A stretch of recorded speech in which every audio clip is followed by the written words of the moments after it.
दिन पहले बीजेपी का एक बहुत बड़ा नेता मिला मेरे को। उससे काफ़ी लंबी चर्चा हुई मेरी, और उसने जो जो बातें बताई वो इतनी चौंकाने वाली थी कि आप सब सुनोगे तो रोंगटे खड़े हो जाएंगे।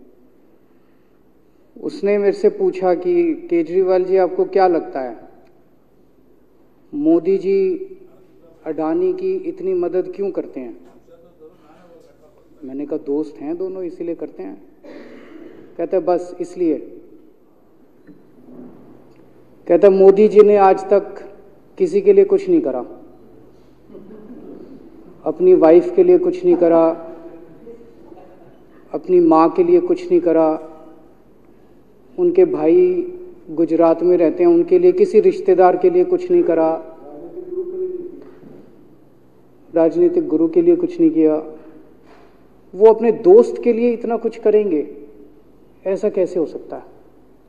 दोस्त पे इतने मेहरबान क्यों हैं? ऐसी भी क्या दोस्ती है? आज के ज़माने में कौन कोई भाई के लिए कुछ नहीं करता, दोस्त के लिए कौन करता है? तो मैंने कहा फिर क्या मामला है? कहते आप खुद सोचो, इतना बड़ा क्राइसिस हुआ, हिंडनबर्ग की रिपोर्ट आई, चारों तरफ थू थू हुई, पूरा क्रैश कर गया अडानी ग्रुप। मोदी जी इतने स्वार्थी आदमी हैं कि अगर केवल मामला दोस्ती तक होता तो 2 मिनट में उसको साइड करते और कहते मेरा कोई लेना देना नहीं इससे। अभी भी उसको बचाने में लगे हुए हैं। कभी एसबीआई को कह रहे हैं इसको पैसे दो, आज अखबार में आया पीएफ वालों को भी बोला इसको पैसे दो। सारी एजेंसी अभी भी उसको पूरी तरह से उसको बचाने में लगे हुए हैं। तो मैं भी अचंभे में रह गया कि मामला तो कुछ अलग ही है। क्यों?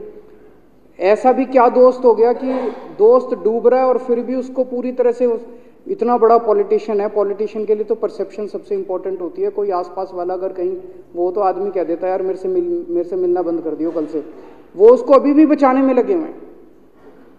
और उसने मेरे को बताया कि मैंने कहा फिर मामला क्या है? तो कहता है जी अडानी तो केवल फ्रंट है, अडानी में सारा पैसा मोदी का लगा हुआ है। मैंने कहा ये कैसे हो सकता है? ये नहीं हो सकता। कहते हैं अडानी के अंदर सारा पैसा मोदी जी का लगा हुआ है, अडानी केवल फ्रंट है, अडानी तो केवल मोदी जी का पैसा मैनेज करता है, मैनेजर है। उसको 10%, 15%, 20% इतनी कमीशन मिलती है, बाकी सारा का सारा पैसा मोदी जी का लगा हुआ है। अगर कल को जांच हो गई, जेपीसी बैठ गई, ईडी की जांच हो गई, सीबीआई की जांच हो गई, तो अडानी नहीं डूबेगा, मोदी जी डूबेंगे। जिस दिन अडानी डूबा उस दिन मोदी जी डूबेंगे। मैंने कहा यार उनको पैसे की क्या जरूरत है? प्रधानमंत्री जी को, मोदी जी को, उनके ना आगे कोई ना पीछे कोई, उनको क्या पैसे की जरूरत है? तो कहता है सर पैसे की हवस होती है, लत होती है। कहता है इतने दुनिया में इतने बड़े बड़े अमीर आदमी हैं, उनको कोई अब और पैसे की थोड़ी जरूरत है, लगे पड़े हैं सारे, और पैसा और पैसा और पैसा। बोला हवस होती है। बोला जिस दिन अडानी दुनिया का सेकंड रिचेस्ट मैन बना था, अडानी दुनिया का सेकंड रिचेस्ट मैन नहीं बना था, मोदी जी दुनिया के सेकंड रिचेस्ट मैन बने थे। और अब मोदी जी का ख्वाब है, उनका सपना है कि वो दुनिया के रिचेस्ट मैन बनना चाहते हैं। प्रधानमंत्री तो बन गए, वो दुनिया के रिचेस्ट मैन बनना चाहते हैं। फिर उसने मेरे को एक एक करके, मैं बड़ा धीरे धीरे उसकी बातों पे, पहले तो मैं एकदम शॉक हो गया ये कह क्या रहा है कि अडानी के अंदर सारा पैसा मोदी जी का लगा है। फिर वे धीरे धीरे उसने एक एक करके बातें खोल के समझानी चालू की। कहता है मोदी जी श्रीलंका गए, श्रीलंका के राष्ट्रपति राजापाक्सा हैं। राजापाक्सा को मोदी जी ने जबरदस्ती करके वहां का विंड प्रोजेक्ट अडानी को दिलाया। क्यों दिलाया? मैं आप लोगों से पूछना चाहता हूं, आप में से कोई विदेश जाएगा तो वहां की किसी एजेंसी को जबरदस्ती करके अपने भाई को, रिश्तेदार को ठेका दिला के आओगे क्या? ऐसे कोई करता है क्या? मोदी जी ने जबरदस्ती राजपाक्षा के ऊपर प्रेशर डाल के वहां का विंड प्रोजेक्ट अडानी को दिलाया। अडानी को नहीं दिलाया, खुद लिया वो प्रोजेक्ट। वो मोदी जी का प्रोजेक्ट है, वो अडानी का प्रोजेक्ट नहीं है। और ये बात कैसे निकली? वहां का जो बिजली बोर्ड है श्रीलंका का, जैसे अपने यहाँ स्टैंडिंग कमेटी है असेंबली की, पार्लियामेंट की स्टैंडिंग कमेटी है, वैसे उनकी भी पार्लियामेंट की स्टैंडिंग कमेटी होती है। तो वहां पे पार्लियामेंट की, श्रीलंका की पार्लियामेंट की स्टैंडिंग कमेटी ने जब उनके बिजली बोर्ड के चेयरमैन को बुलाया और बोले तूने ये प्रोजेक्ट अडानी को क्यों दिया, तो उसने कहा जी राजपाक्षा साहब ने मेरे को बुलाया था, उन्होंने कहा मोदी जी मेरे पे बहुत प्रेशर डाल रहे हैं कि ये प्रोजेक्ट अडानी को दो। मोदी जी बांग्लादेश गए, बांग्लादेश वालों को बिजली खरीदनी थी, 1500 मेगावाट बिजली 25 साल के लिए। मोदी जी ने वो प्रोजेक्ट भी अडानी जी को दिला दिया। अडानी को नहीं दिलाया, मोदी जी ने वो प्रोजेक्ट खुद लिया। 25 साल तक 1500 मेगावाट बिजली खरीदने का प्रोजेक्ट बांग्लादेश का, वो भी मोदी जी ले आए अपने नाम पे। इजराइल गए, इजराइल के साथ भारत ने कई सारे रक्षा सौदे किए, रक्षा सौदे, वो सारे के सारे रक्षा सौदे अडानी को दे दिए। अडानी को नहीं दिए, मोदी जी ने खुद लिए। अभी 2-3 साल पहले 6 एयरपोर्ट की नीलामी हुई प्राइवेटाइजेशन के लिए, सरकार ने उनकी नीलामी करी, भाई प्राइवेट प्लेयर आके लो। उसमें एक कंडीशन थी कि उसी को दिया जाएंगे ये एयरपोर्ट जिसने पहले एयरपोर्ट का काम कर रखा है। हर सरकारी ठेके में होती है, हम सड़क बनाते हैं, कहते हैं भाई सड़क, जिसको ठेकेदार को सड़क बनाने का एक्सपीरियंस है उसी को दिया जाएगा। हम बिल्डिंग बनाते हैं, हम कहते हैं भाई ये पानी के वाटर ट्रीटमेंट प्लांट लगाते हैं, हम कहते हैं भाई जिसने WTP वाटर ट्रीटमेंट प्लांट इतने लगा रखे हैं उसी को दिया जाएगा। हम सीवेज ट्रीटमेंट प्लांट बनाते हैं, हम कहते हैं जिसको 20 साल का एक्सपीरियंस है, 15 साल का है, उसी को। इसमें भी ये कंडीशन थी कि जिसने इतने साल तक एयरपोर्ट चलाने का काम कर रखा उसी को दिया जाएगा। अब अडानी ने तो कर नहीं, मोदी जी ने तो कर नहीं रखा था, अडानी ने तो कर नहीं रखा था, तो क्या करते? आखिरी मोमेंट पे वो कंडीशन हटा दी गई, बोले कोई एक्सपीरियंस की जरूरत नहीं है। 6 एयरपोर्ट नीलामी पे थे, 6 के 6 एयरपोर्ट अडानी को दे दिए। अडानी को नहीं दिए, मोदी जी ने वो खुद 6 के 6 एयरपोर्ट खुद अपने नाम कर लिए। आज 2021 नवंबर में एयरपोर्ट टेक ओवर किए, 2023 1.5 साल हुआ है। 1.5 साल के अंदर आज एयरपोर्ट का 30%, पूरे देश का एयरपोर्ट का जितना धंधा है, बिजनेस है, उसका 30% बिजनेस जो है वो मोदी जी के पास है। 30%, 1.5 साल के अंदर इतना बड़ा भारत देश, इतने एयरपोर्ट, 30% एयरपोर्ट का बिजनेस आज मोदी जी के पास है। एक और बड़ी इंटरेस्टिंग चीज हो रही है, ये ईडी और सीबीआई को इस्तेमाल करके बंदूक यहां रख के लोगों की फैक्ट्रियां छीनी जा रही हैं। मतलब 10 अक्टूबर 2018 को 10 अक्टूबर 2018 को कृष्णापट्टनम पोर्ट के ऊपर इनकम टैक्स की रेड हुई और 6 अप्रैल 2020 को 1.5 साल बाद वो पूरा एयरपोर्ट अडानी ने खरीद लिया। उसके यहां बंदूक रख के उसको कहा या तो दे दे और या जेल। तो वो अडानी ने नहीं खरीदा, वो मोदी जी के पास चला गया कृष्णापट्टनम एयरपोर्ट। 10 दिसंबर 2020 को एसीसी और अंबुजा सीमेंट पे रेड हुई और 2 साल बाद 16 अक्टूबर 2022 को दोनों सीमेंट प्लांट मोदी जी के पास चले गए। 2020 जुलाई को मुंबई एयरपोर्ट का मालिक था जीवीके, उसके ऊपर सीबीआई और ईडी की रेड हुई, एफआईआर हुई और 1 महीने बाद मुंबई एयरपोर्ट जो है वो मोदी जी के पास चला गया, अडानी के पास चला गया। तो ईडी और सीबीआई पे रेड कराते हैं, उसको धमकाते हैं फैक्ट्री वाले को, कंपनी वाले को कि या तो जेल जा और या तेरी फैक्ट्री हमको दे दे।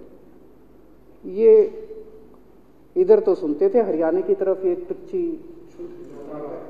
इधर इसकी फैक्ट्री भी छीन ली, पंजाब में भी सुनते थे इसकी भी फैक्ट्री छीन ली, इसकी पूरे देश के अंदर ये इतनी गुंडागर्दी मची पड़ी है कि ईडी की रेड करा देते हैं, सीबीआई की रेड करा देते हैं, यहाँ बंदूक रखते हैं और कहते हैं या तो फैक्ट्री दे दे और या जेल जा।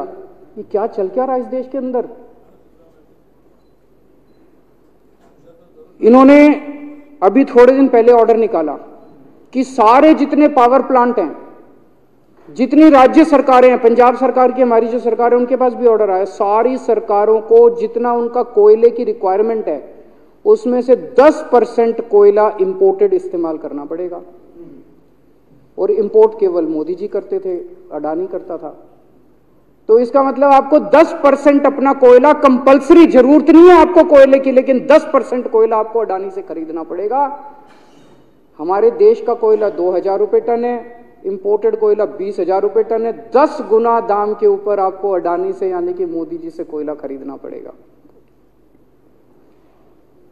इन्होंने सुप्रीम कोर्ट का एक और, जब कोयला घोटाला हुआ था अपने देश के अंदर, तो सुप्रीम कोर्ट ने आदेश दिया था कि अब कोयले की खदानें किसी भी प्राइवेट वाले को नहीं दी जाएंगी, सारी खदानें सरकारें। तो इन्होंने कुछ खदानें राजस्थान सरकार को दे दी, कुछ खदानें छत्तीसगढ़ सरकार को, कुछ खदानें पंजाब सरकार को, सरकारों में बांट दी। बाकी पूरे देश में केवल राज्य सरकारों के पास खदानें हैं। केवल अडानी के केस में उन्होंने एक्सेप्शन करके अडानी को कोयले की खदानें दे दी और उसमें भी ऑर्डर कर दिया कि 4000 कैलोरी से कम वाला कोयला जो है उसको रिजेक्टेड माल माना जाएगा, जबकि वो सबसे अच्छा कोयला माना जाता है और वो रिजेक्टेड माल इसको फ्री में मिलता है। तो कम से कम 2800 करोड़ रुपए का कोयला हर साल फ्री में मोदी जी ले जाते हैं। 2800 करोड़ रुपए का कोयला हमारी खदानों से हर साल मोदी जी निकाल के ले जाते हैं। 2014 में, अभी जो अतिशी जी ने कहा, 2014 में अडानी जी की यानी कि मोदी जी की जायदाद 50,000 करोड़ की थी। 7 साल बाद इनकी जायदाद हो गई 11.5 लाख करोड़। मोदी जी इतना पैसा लेके कहां जाओगे? 11.5 लाख करोड़ रुपए की जायदाद, 7 साल में इतना लूट लिया आपने देश को। 2014 में 609 नंबर पे थे, अब ये सेकंड रिचेस्ट बन गए, अब रिचेस्ट बनना चाहते हैं ये तो। लेकिन कुदरत है, कुदरत तो बड़ी ताकतवर है। किसने सोचा था एक दिन हिंडनबर्ग रिपोर्ट आएगी और 24 घंटे के अंदर सारा तहस नहस हो जाएगा। 1947 से लेके 2014 तक 67 साल में भारत देश ने, सारी सरकारें जितनी आई सबने मिलके 55 लाख करोड़ रुपए का कर्जा लिया था भारत सरकार ने। 2014 से 2022 7 साल के अंदर 85 लाख करोड़ रुपए का कर्जा ले लिया, दुगने से भी ज्यादा। जितना 67 साल में लिया था उतना 7 साल में ले लिया। ये पैसा गया कहां? ये पैसा गया कहां? ये सारा इनकी जेब में गया।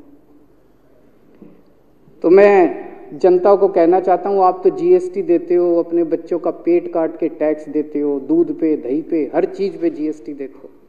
वो जीएसटी का पैसा जाता है जनता की उसमें खजाने में, वहां से वो जाता है अडानी के खजाने में और वहां से वो जाता है मोदी जी के खजाने में।